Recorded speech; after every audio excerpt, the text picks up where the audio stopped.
Salut tout le monde. Hey everybody. I'm happy to be with you. I'm happy that you're here with us. I can't believe everyone stayed up to watch this, including my good buddy Patrik Bexell. Patrik, how's it going, buddy? Yeah, I'm hiding in the closet in not order to wake the missus up, but yeah, it's fine. I didn't stay up. I woke up at 3, so Well, what time is it right now? 5:50, Okay, so you're and gonna it's 9-0 for Canucks still. So they haven't scored in about 5 minutes. they're gonna have to come up with a mercy rule for the San Jose Sharks, eh? The good news for them is that Cole Eiserman and Macklin Celebrini look like very good players. All right, so we're gonna get into it in just a moment. That was a weird one. The Habs started strong, faded down the stretch. Coyotes won.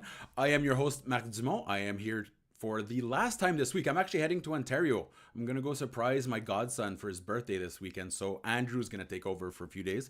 In the meantime, I just want to say to all you crazy people that are still up, why? I'm contractually obliged to do this, but hey, no, really, we really appreciate And it. Mark is my old boss, so I had to as well. Well, that's the other fun part here is that Patrik's one of my favorite people. Not just we get along well as colleagues, but he's also a really good person. So we're going to get into that in just a moment. It's time to figure out the Uri Slavkovsky issue, and let's be perfectly honest, it's no longer a question of whether he should be going to Laval. It's when he'll be going. But we'll get into that in just a moment. We can talk about some of the highlights from tonight, including Brendan Gallagher is back on one. Brendan Gallagher is doing great, so it's fantastic to hear him. All right, so hey, look at that. I'm lagging a little bit. Anyways, do me a favor, like the chat, subscribe, and then Andrew won't yell at me. And I do thank everyone, including Hi Claire, that has been into that jumped into these games, these late games.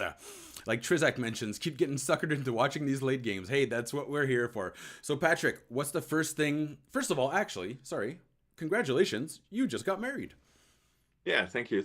Well, it's 2 weeks now. It's great. We were actually supposed to get married in Montreal.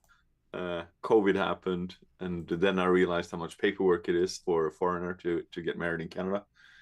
So in the end, we just ran down to the mayor's office and got it sorted in about 10 minutes. Does she know that's it? She that was her last chance to get away from you? Yeah, I think she did. I think unfortunately for her, I was interviewing Max Bolin for an Autumn Engstrom. That's the defensive coach in Rugby. Okay. For an Autumn Engstrom set that comes out over the weekend. But and he's commuting more or less the same way as she did. And I was like, no, you're too young, too handsome, and too smart for her to commute with you because she's gonna leave me in a second. Wise man, wise man. That's why you put a ring. Okay, I see I'm getting some lag again. I do apologize for that. It's okay. My audio will be fine, but the video will be a little bit laggy. All right, so let's jump right into it. As Scores mentions in the chat here, very evident the rebuild's far from over. Of course not. And this is a good reminder. Hey, listen, it's fun to watch the Habs. They have good vibes, but let's be perfectly honest, there's still a lot of holes missing. There's still a lot of holes in the lineup. I think what we're seeing right now from the third line is absolutely amazing with Sean Monahan, Tanner Pearson, Brendan Gallagher, but that second line is a mess. You know when Creed spills the chili in the office, that's exactly how that second line plays. They're spilling chili absolutely everywhere. Anyhow, and I don't think it's a shame to send him to Laval either. What's your take on the whole situation? I don't want to speak for you, Patrik. Let me know what you think about Slavkovsky. I think I've been an ardent speaker about he should have been in AHL last year already. And I think, confidence wise, we saw it with Cooley now. And I think it was the first intermission where they spoke with the Arizona GM, was it? Yep. And he was saying, we take our time, we see what's working best, we set them up for success. And it's being mentioned in the comments on Twitter as well, or X, or whatever it's called next week. But it doesn't feel like Montreal is setting Slavkovsky up No. for success. And I think its part is that, he's drafted first overall. He has to play in the NHL. No, he doesn't. You saw it the year before with Owen Power. Yeah. He went back to NCAA, performed well, got back into to camp, came out swinging. Cooley as well. I can see this. You see it with Juricek and as well. you get this opportunity, you set them up for success. And I don't know if it's PR, I don't know if it's the peer pressure in Montreal from media, from fans, and from maybe the lack of success over the last decades. Yeah. Oh, easily decades. Yeah, that's a big part of it. Well, and here's the thing, though. I don't believe that Kent Hughes gives a crap what anyone says about Slavkovsky, which is why I'm surprised he hasn't given him the assignment yet. But there's two things that can happen here in my mind. Either A, you put him on that top line, right? Because he's the only one who hasn't gotten an audition there yet. He's like, or B, you kind of like they did with Philippe Méchal, you bite the bullet and you say, hey, listen, like we're going to find you a situation with minutes and it's not going to be in the NHL. Right now, Josh Anderson's and Alex Newhook and Slavkovsky have the least chemistry I've ever seen between three players on the ice. And it's so detrimental for not just the development of Yuri Slavkovsky. Alex Newhook's being held back. Josh Anderson's being held back. So I'm confused with what they're doing. I feel a little like they're disappointing right now, the Habs, what they've done with Slavkovsky. I can see them not wanting to put Slavkovsky on that first line, because if it doesn't work out, it's going to scream, failure. I know, but... So, yeah, I know, but I'm saying, like, I can see that angle. I'm playing David's advocate here, but I can see that happening. But then you bite the bullet and you send him to AHL and you start having chemistry with, there's certain Joshua Roy there. There's a leadership guy who's very old, 25, Anderson. He's early first round pick, has gone through the motions as well, knows what it takes. You can learn from these people. Yeah. And you benefit from that, and you make sure to tell who to that, this guy, he plays 25 minutes a night. We don't give a damn. You just play him 25 minutes a night on the first line, on power plays and whatnot. Just do it. No, absolutely. I agree. And it's in the sense that I understand what you're saying about putting him on the top line if he doesn't produce, but hey, like what is there left to lose at this point, right? Because he's not producing on that second line. And as someone just mentioned in the chat, the second line is the third line, if we're being perfectly honest. Yeah. So it's a little disconcerting that you have a guy, like a line that a bunch of old guys are outplaying the young guys, right? It's a little bit of an issue. Are you holding him back just because he had chemistry with Dak, but you can't hold him back for a year? No, absolutely. And there's no such thing as being pot committed when it comes to the Montreal Canadiens situation with Slavkovsky. Again, I get what they might be thinking, but even just some jokes from Leafs fans who seem to be as interested in Slavkovsky as Habs fans are, that's worth it to put his development back on track, right? So, like, it's not, we have to remember, he's still one of the youngest guys in the league. He's still the youngest guy in the lineup. He couldn't even go out gambling with the guys in Vegas. He's 19 years old, so it's, I would suggest that it's not too late to put him back on the right track, but every extra game you're veering further and further away from getting him on that track. And as well as I do, Patrik, he's the player with the most confidence in the world, but right now he's playing with no confidence. Yeah, and it's so different from what you saw in the Olympics, or what you saw. This is equivalent of how he played that first half year or half season before the Olympics in TPS, because he was playing without confidence and he was moved up and down between the teams, which is easy. Well, it's similarly easy nowadays with Laval, but you don't have to send them across country. But they're in the same city. You can play him in the under-20s. You can play him in the top league, and then he goes to the Olympics. He has a fantastic tournament. He was supposed to play on the third line. He was supposed to play on the second line, and he got moved up to the first line. He won the MVP. It was the same in the World Championships, and even in Liga, which I don't rate that high anymore for different reasons. But you have that opportunity, and make sure Laval he doesn't even have to move out of his flat. Right, he can just grab the metro.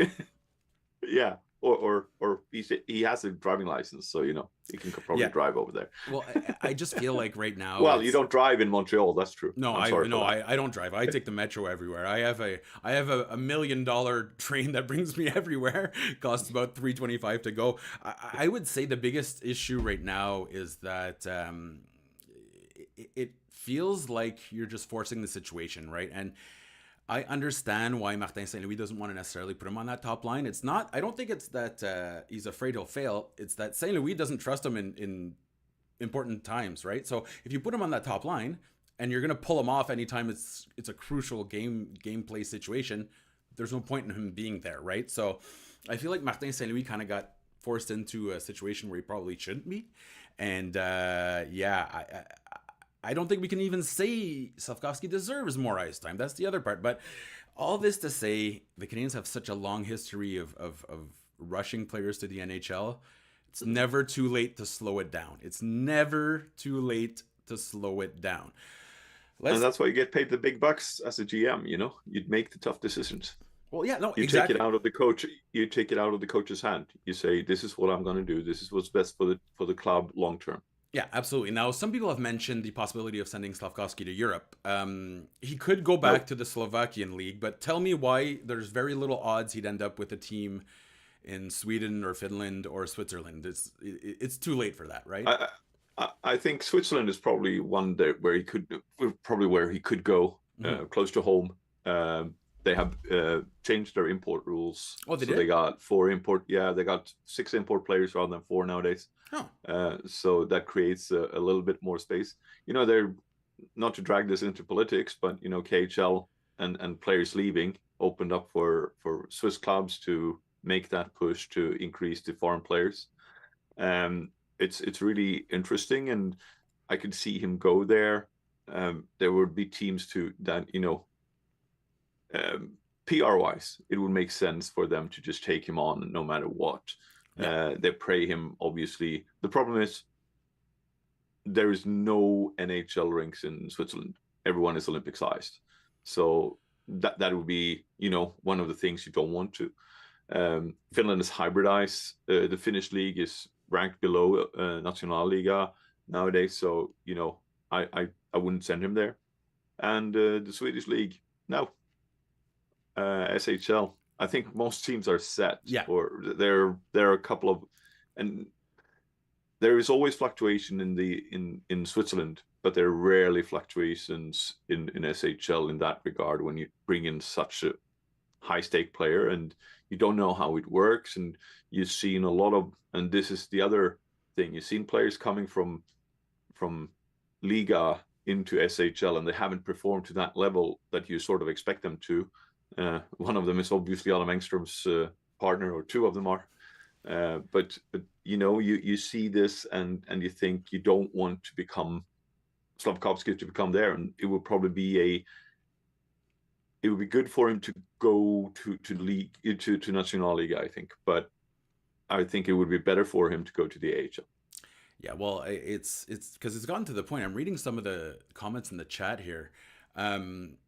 People are saying it's a wasted pick. And listen, I think it's probably too early to say that, but it's also fair to say that it probably wasn't the best pick combined with the development plan, right? So I think you need a reset. Exactly. Here. It's if you pick him, you need to make sure that he gets the right opportunity to develop. And this is the problem. And also I think, you know, I wrote it in the EO2P Slack chat during the game in order to keep awake as well.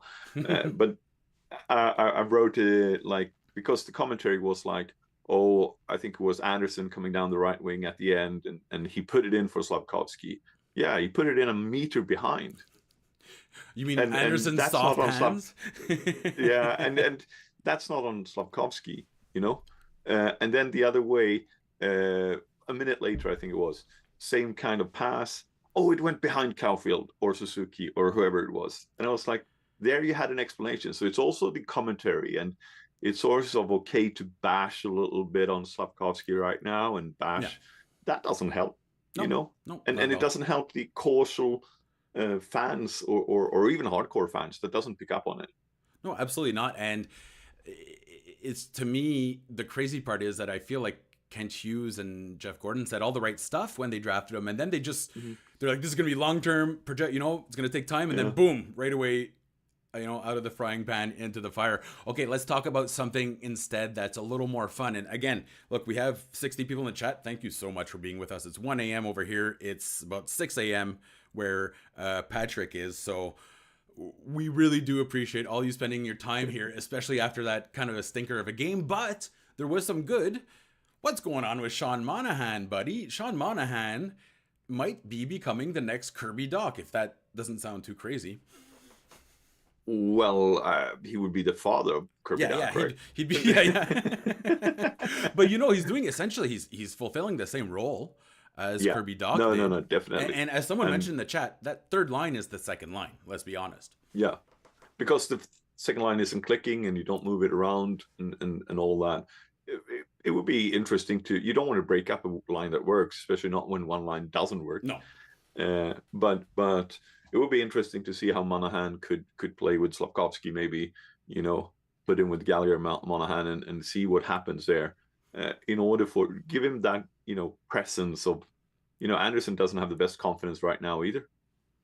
I mean, he's still driving the net though, but I've never seen a guy like today. I took a few notes. I'm like, hey, they're driving the net. That's good. Anderson drives the net. Suzuki drives the net. Ylönen right off the bat drives the net. Yeah.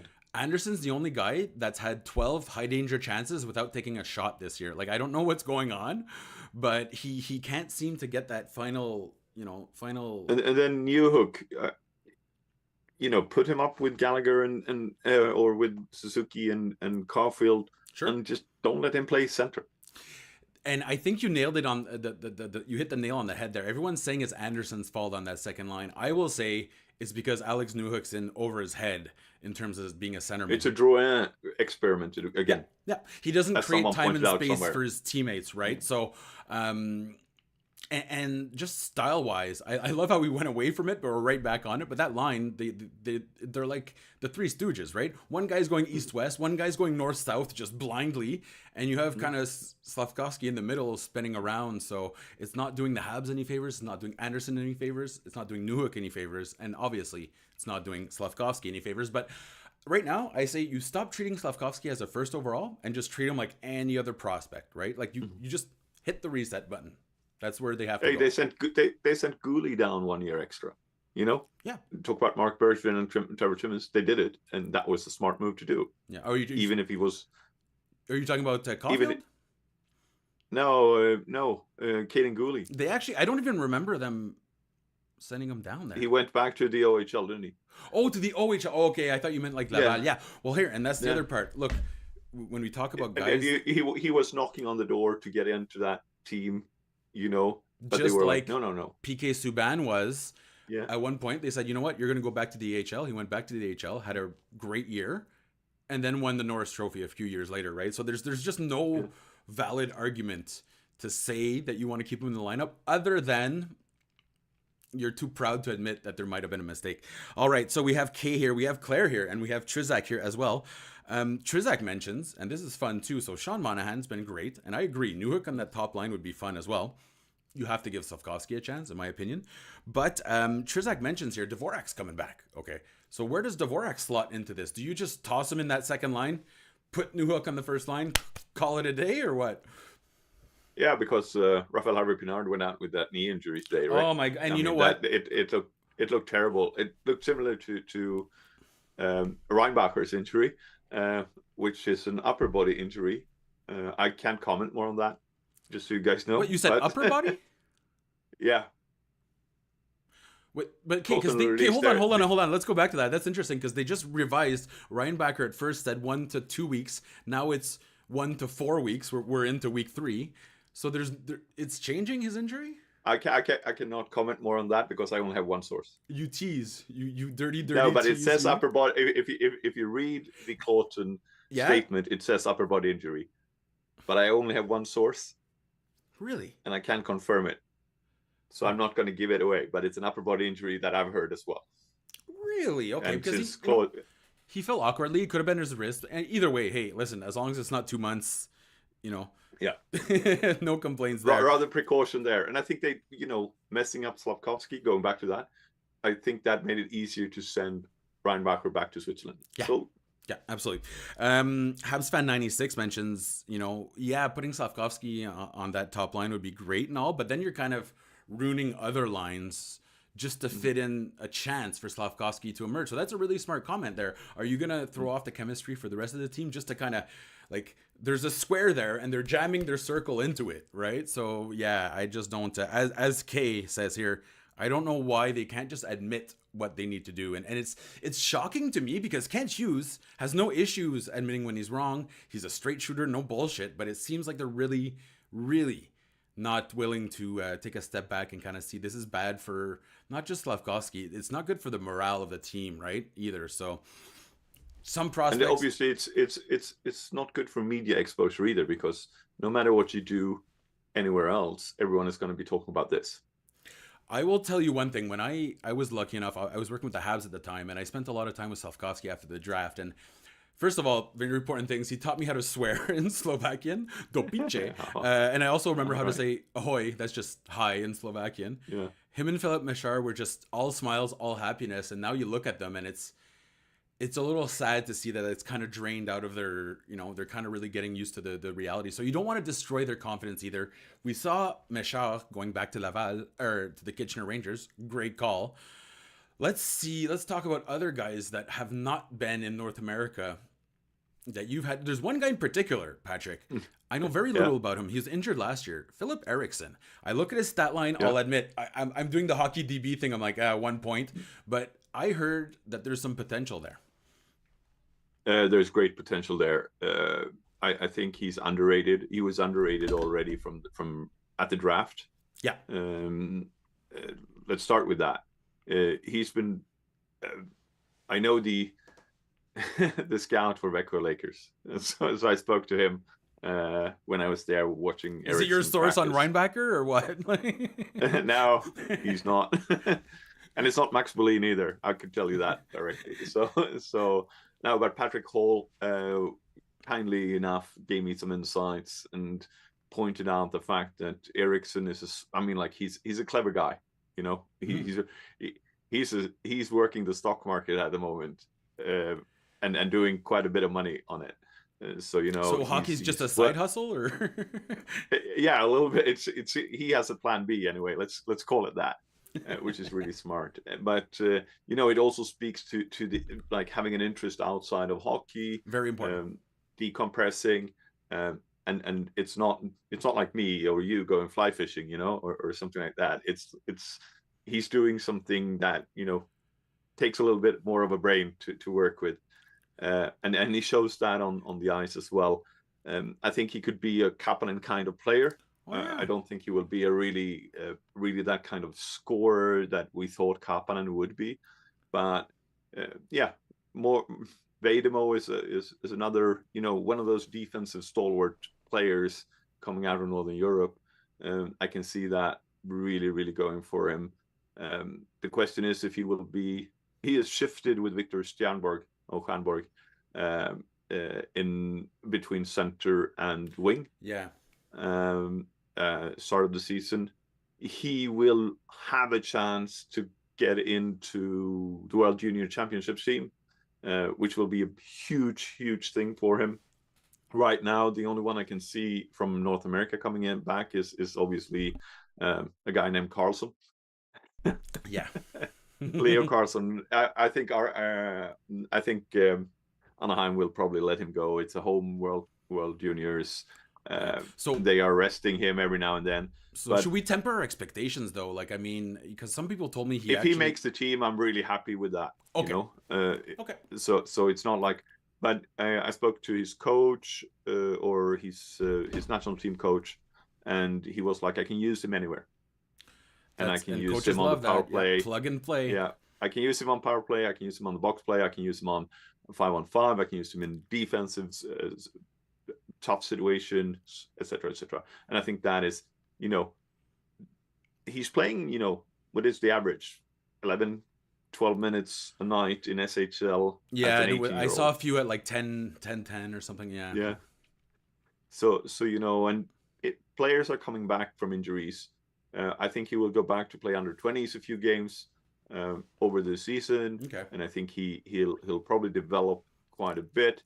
He stayed with a smaller team and a bigger role for a year extra, even if Vancouver Lakers was really targeting him to get into their program. So yeah, no, and I think they really like him. You know, if you're injured and played 2 games or 5 games or whatever it is, and you're injured for 6 months, and you still get a contract, a pro that's contract, a good sign. not That's just a really junior. good sign.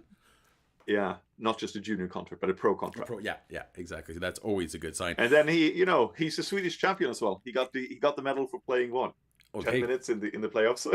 It counts. He's got the medal. I'd be walking around with that medal all the. I swear to God, I almost feel like walking around with my old badminton medals from high school. Okay, so we have, and the chat's really, and we're gonna keep talking about prospects, and we'll get back to this. If you have any questions, drop them in the chat. We'll get to them in the next segment. But for now, we're talking about prospects. He's one of my favorite players. I think that he's one of the most underrated players in the entire system. What, we're talking about Lekkonen again? Well, you know what? It's funny, but they're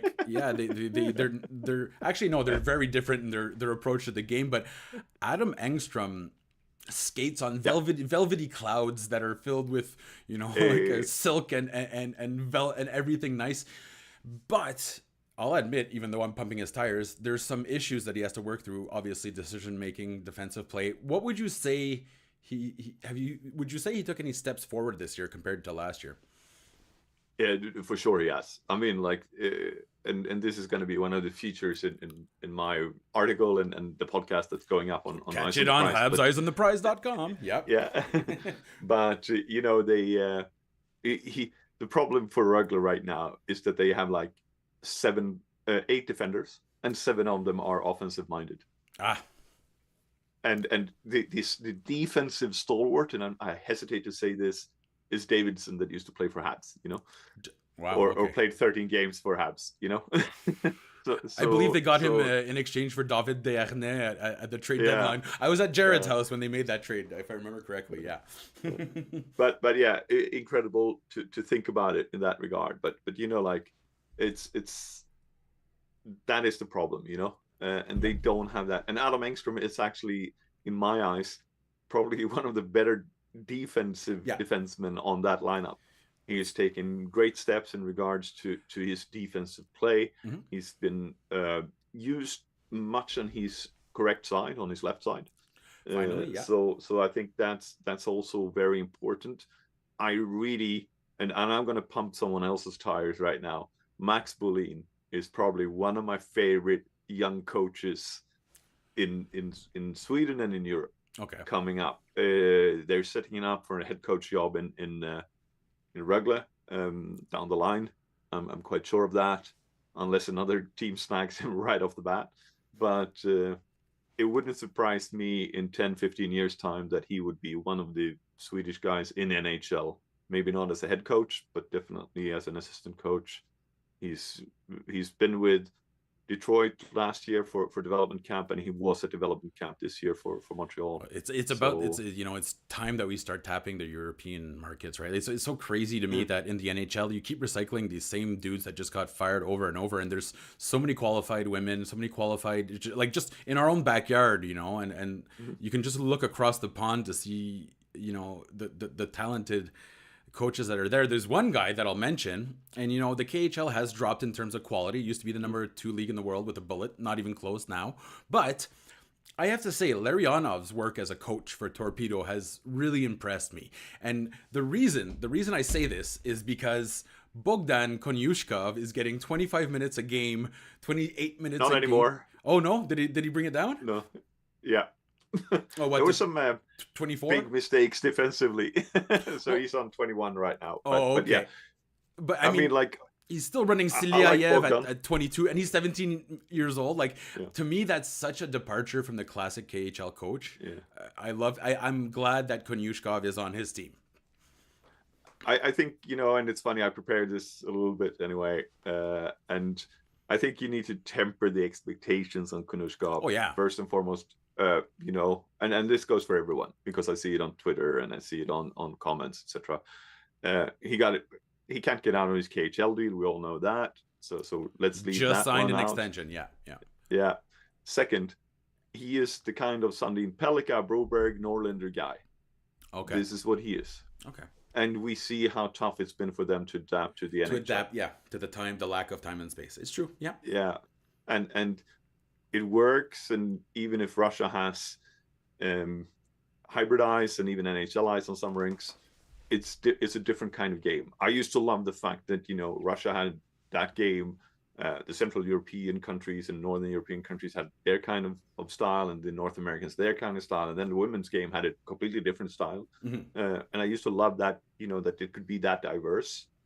But when you look at it, and I've had to temper my expectations in regards to what I saw, how difficult it was for Norlinder and confidence-wise, and with Broberg as well, how Edmonton has worked that one, and we're probably going to see it with, I'm not afraid to say this because I thought about it last night, and I was like, we might see this with Lane Hudson as well when he comes up. Oh, he's not going to jump in and be dominant, Lane Hudson. Like, no. Oh, real quick, Trizak mentions Konyushkov. Yeah, Konyushkov was an overager. What I meant to say there about the 17-year-old is they also have a 6'7", 17-year-old on the blue line, Silayev, I believe, and he's just been so fun, like a 17-year-old in the KHL. He's a big mastodon of a person. He's chaotic in the offensive zone. It was just to kind of push the idea that Larionov is not afraid to use his young defenseman. But Patrik, you bring a really great point here, tempering our expectations.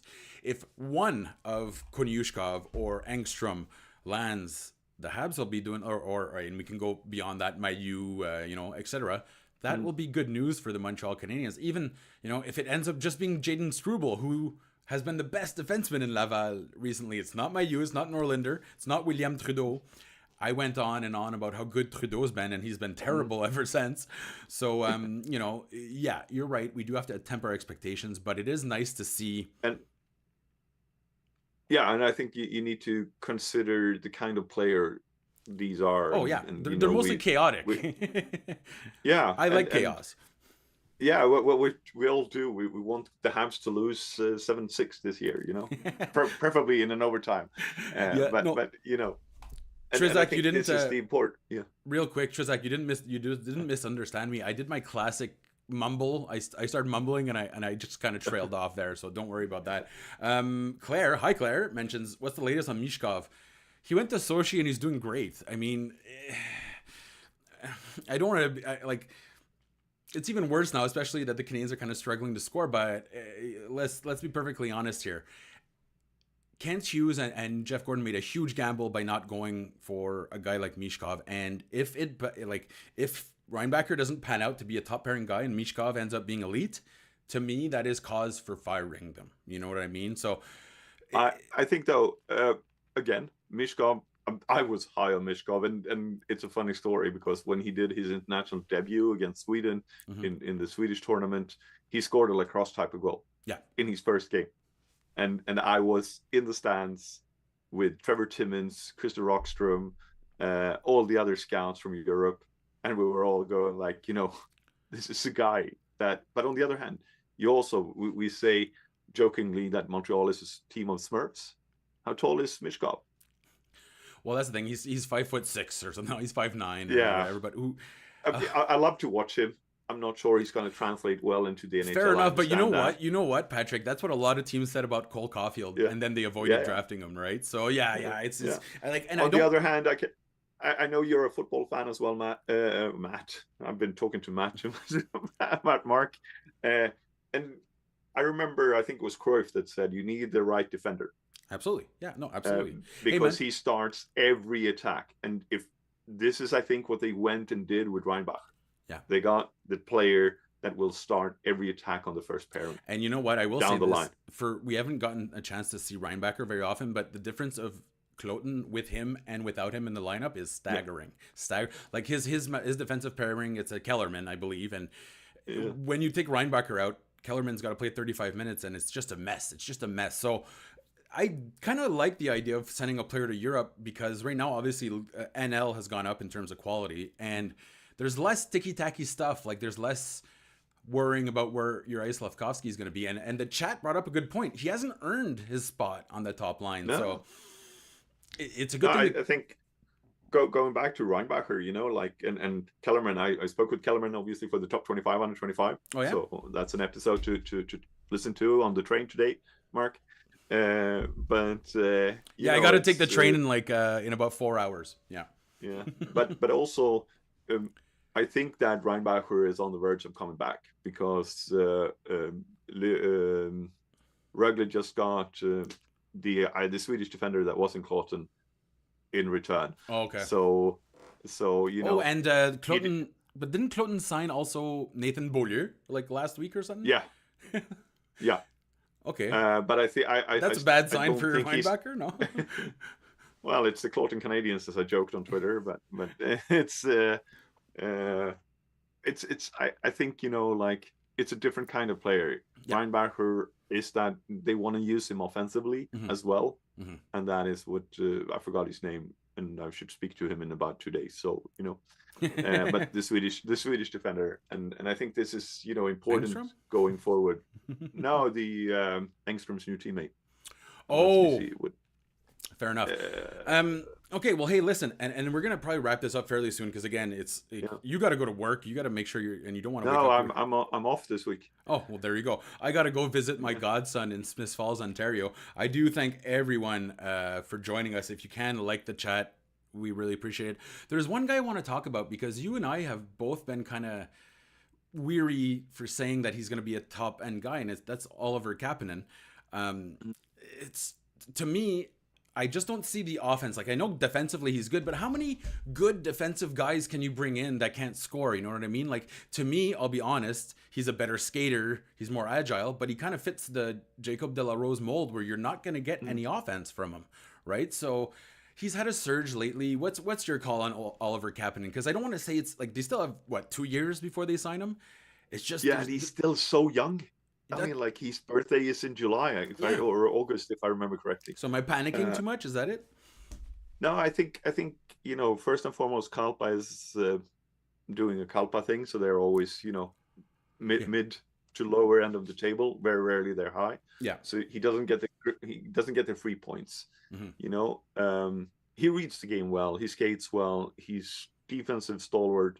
As always, smart player in that regard. See, Patrik, that's the way to not excite a Habs fan when you say like, "Oh, he's really good defensively." And I saw him after he was drafted in that under-20 tournament in Ängelholm, where we watched Mitchkov on the screen, and I told Timmins and Rockström, because we were standing there talking about Kapanen, I said he squeezes his stick too hard, and he still does that.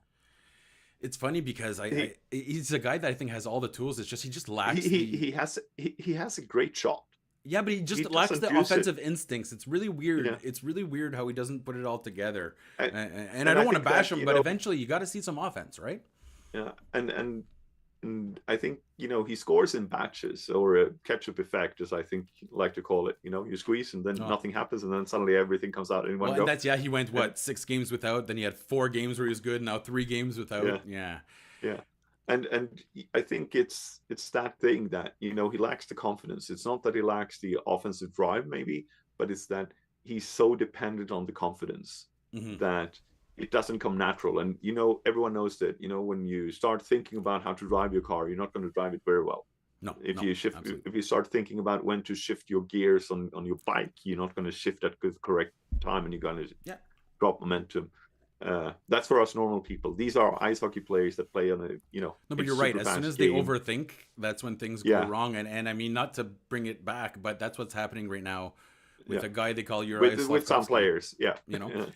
Bernardo Sunier, sorry, I apologize if I misspelled that or if I mispronounced it, mentions how sad is it that Hudson might be the best player in that draft. Well, I think if you would go back and make Lane Hudson your first overall pick and Juraj Slavkovsky your late in the second round pick, everybody would be fine with it. You know what I mean? With how it panned out.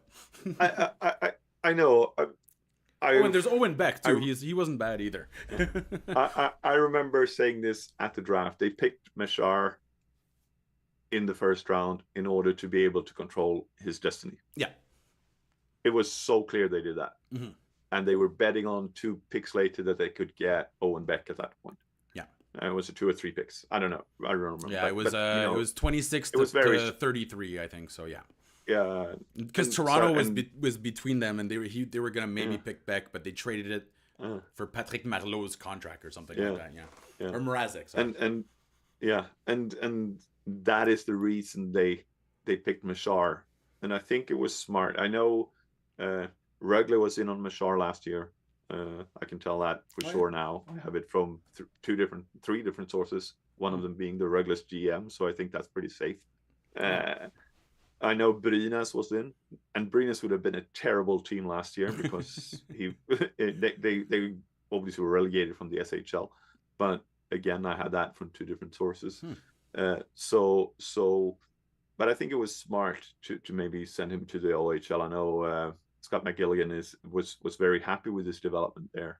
And it's better this year because the Kitchener is no longer a mess. Now, last year, Kitchener was an absolute mess, and you don't want to throw him back in there. But in the same manner that they kind of decided it doesn't matter what it looks like, we're sending him back to the OHL, they have to make that decision with his Slovakian counterpart. Hey, listen, we're gonna wrap up right because again, it's a late night for me. I gotta get packed and into Ontario, but I do appreciate everyone joining. If you could like the chat, we'd appreciate that. Trizak has a pretty good question here. Is any prospect that we don't need to temper our expectations for? I would say Joshua Roy really fits that model. Well, Matt needs to taper his expectations on Roy, but the rest of us can raise some of the right?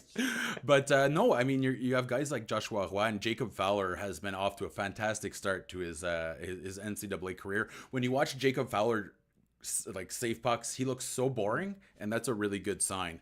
So the issue is there's really not a lot of top end talent, okay, and that's why people always talk about Mishkov, etc.